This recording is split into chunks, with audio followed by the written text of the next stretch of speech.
"I fight not for myself," Nyoka replied. "I fight for my people."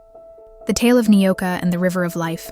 In a village cradled by the golden arms of the savannah, the land breathed with life.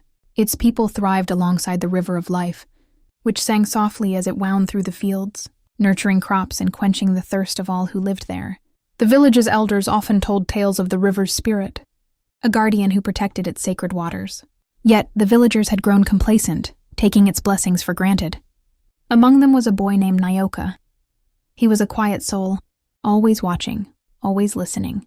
While other children played noisily, he sat beneath the shade of the great baobab tree, studying the patterns of the wind or the flight of birds. His name, meaning snake, reflected his silent, observant nature.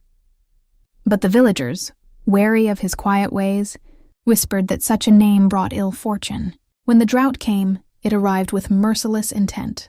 The sun seemed to grow angrier each day, scorching the earth until it cracked like a broken pot. The river dried to a mere trickle, and the villagers' laughter was replaced by despair.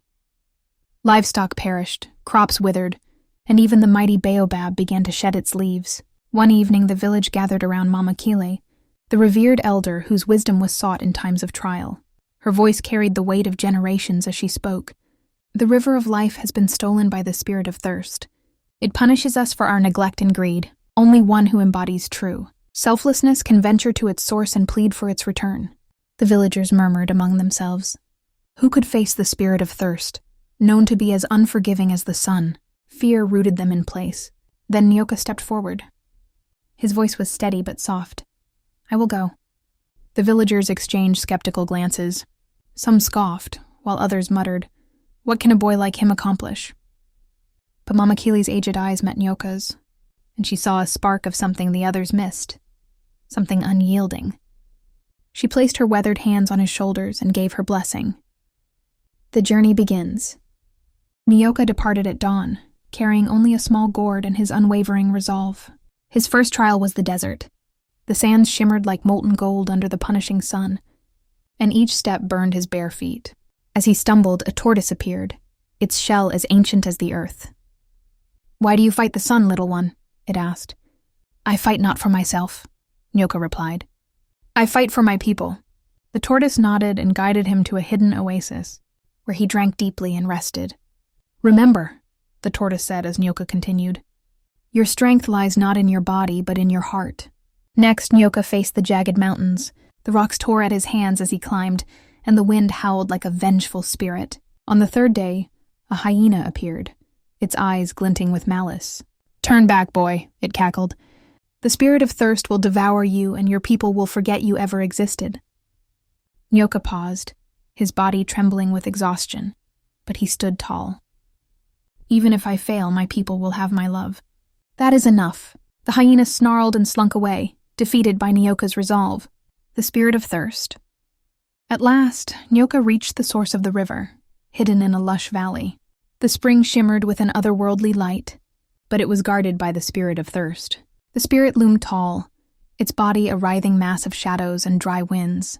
Its voice echoed like the crackle of fire. "Why have you come, child?" Nyoka, though trembling, stepped forward. "I have come for the water, to save my people." The spirit's laughter was a cruel thunderclap. "Why should I give it to you? Your people are selfish and unworthy. What makes you different?" Nyoka's voice faltered, but he spoke the truth. "Perhaps we are unworthy, but without the river we will perish. I cannot let that happen. Not when I have the strength to try. Their lives matter more than my own." For a long moment, silence reigned. Then, the shadows began to dissolve, replaced by a radiant figure of light. The spirit of thirst was not a monster, but a test. A guardian who sought to reveal the purity of one's heart. "You have proven yourself, Nyoka," the spirit said, filling his gourd with water. "Take this gift and use it wisely." The return. As Nyoka journeyed back, the water from the gourd spilled along the way, each drop transforming the barren land into a lush paradise. By the time he reached the village, the river was flowing again. The fields were green and the air buzzed with life. The villagers, ashamed of their earlier scorn, welcomed Nyoka with open arms. Mama Kile embraced him, her eyes glistening with pride. From that day forward, Nyoka's name was no longer whispered with suspicion. Instead, it became a symbol of quiet strength, selflessness, and hope. Expanded moral. The story teaches that true courage is not the absence of fear, but the willingness to act despite it. It also reminds us that those who are overlooked often carry the deepest wisdom and strength. Finally, it speaks to the importance of humility and gratitude for the gifts of nature, as well as the power of love to overcome adversity.